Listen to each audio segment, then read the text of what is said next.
चाणक्य नीति चाणक्य द्वारा रचित एक नीति ग्रंथ है जिसमें जीवन को सुखमय और सफल बनाने के लिए उपयोगी सुझाव दिए गए हैं।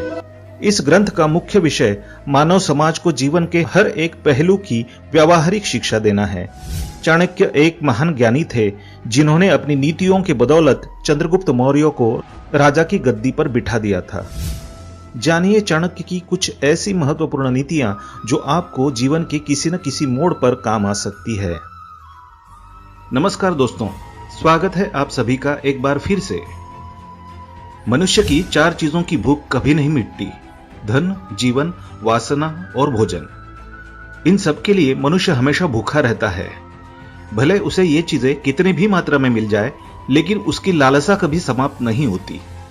जीवन के इस लंबे सफर में ये सोचकर चलें कि कभी भी आप पर बुरा समय आ सकता है, इसलिए इसी समय के लिए थोड़ा बहुत धन अवश्य बचाकर रखना चाहिए।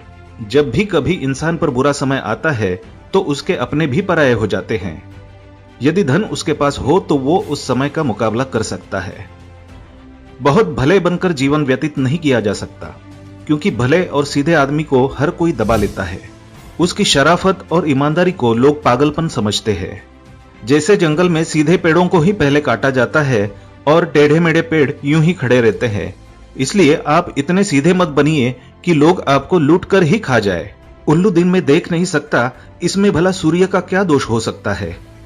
करील के पेड़ पर पत्ते नहीं आते और ना ही फूल खिलते हैं, इसमें बसंत ऋतु का क्या दोष हो सकता है। चातक के मुंह में वर्षा की एक बूंद नहीं गिरती, इसमें भला बादल का क्या दोष है। यूं समझ लो कि ये सब कुछ विधाता की देन है। ईश्वर महान है, सर्वशक्तिमान है। इस संसार की सारी बागडोर ईश्वर के हाथ में है। ईश्वर ही राजा को दास और दास को राजा बना देता है। ईश्वर ही गरीब को अमीर और अमीर को गरीब बना देता है। ईश्वर पर भरोसा रखो, क्योंकि वही सबका ख्याल रखता है। हर पहाड़ के अंदर हीरे नहीं होते, हर हाथी के मस्तक पर मुक्ता नहीं होती, सब स्थानों पर अच्छे आदमी नहीं मिलते, हर स्थान पर चंदन नहीं होता, हर चमकने वाली चीज सोना नहीं होती। ये सारी दुनिया विवादों से घिरी हुई है। इसलिए जीवन में कोई भी निर्णय लेने से पहले अवश्य सोचना चाहिए। जैसे हाथी बूढ़ा होने पर भी चंचल रहता है, गन्ना कोल्हू में पेरे जाने पर भी अपनी मिठास नहीं छोड़ता, और सोना आग में तपने के बाद भी अपनी चमक नहीं खोता, इसी प्रकार से अच्छे चरित्र वाले लोग कहीं भी चले जाएं, वे अपने गुणों को नहीं छोड़ते।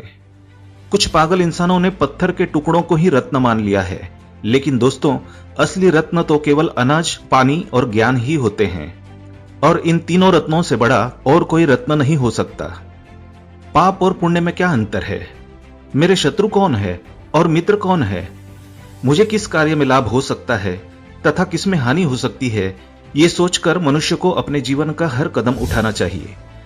कठिन काम पड़ने पर सेवक की, संकट के समय भाई बंधु की, आपत्ति काल में मित्र की तथा धन का नाश होने पर अपने पत्नी की परीक्षा होती है। शेर से 1, बगुले से 4, कौवे से 5, कुत्ते से 6 और बाघ से 3 गुण मनुष्य को सीखने चाहिए। काम भले ही थोड़ा करो, परंतु मन लगाकर करना चाहिए। इंसान को यह शेर से सीखना चाहिए। समय के अनुसार अपनी शक्ति से काम करने का गुण बगुले से सीखना चाहिए। ठीक समय से जागना, सोना, लड़ना, झपट कर भोजन करना, ये गुण मुर्गे से सीखने चाहिए। समय समय पर संग्रह करना, चौकस रहना, दूसरों पर विश्वास न करना, ये गुण कौवे से सीखने चाहिए। बहुत भूख में भी संतुष्ट रहना, गहरी नींद में सोते हुए भी जागते रहना, मालिक की वफादारी करना, ये गुण मनुष्य को कुत्ते से सीखने चाहिए। यदि धन का नाश हो जाए, मन की शांति भंग हो जाए, तो इन सब बातों को बुद्धिमान लोग दूसरों को नहीं बताते हैं।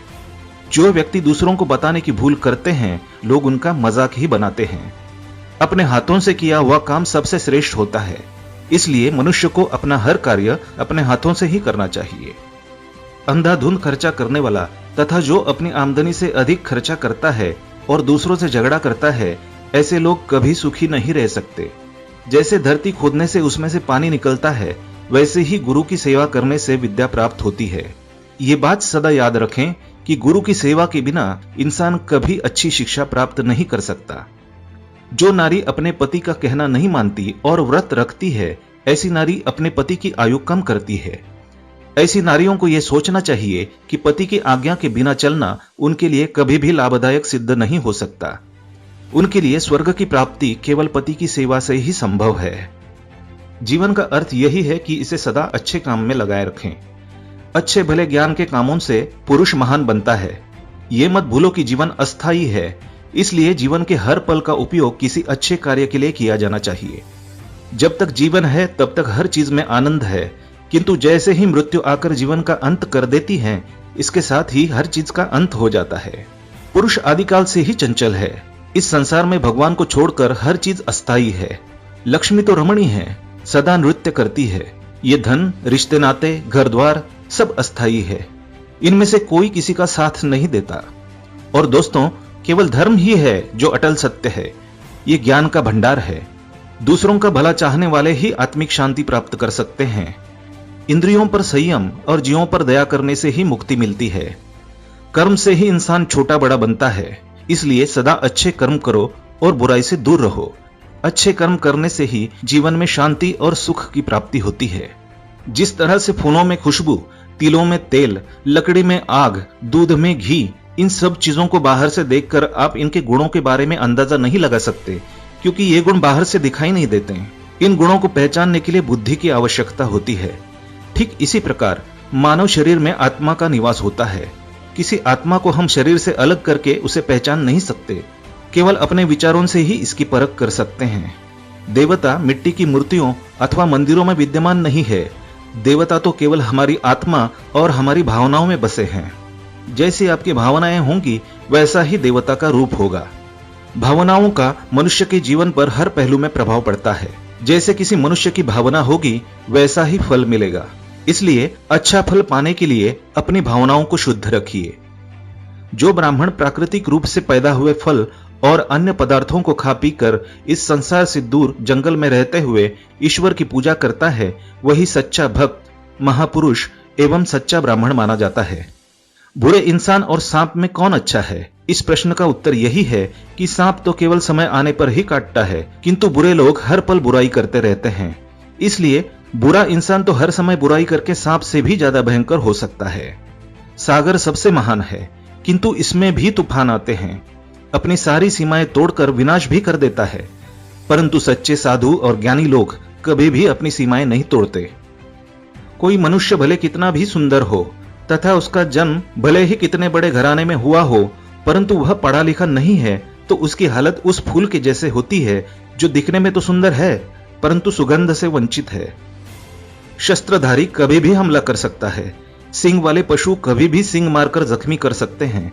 स्त्रियां कभी भी झूठा लांछन लगा सकती है और राजघराने के लोग जरा जरा सी बात पर बिगड़ जाते हैं। इसलिए उनसे कभी भी खतरा पैदा हो सकता है। इन लोगों की दोस्ती और दुश्मनी दोनों ही बहुत खतरनाक होती है।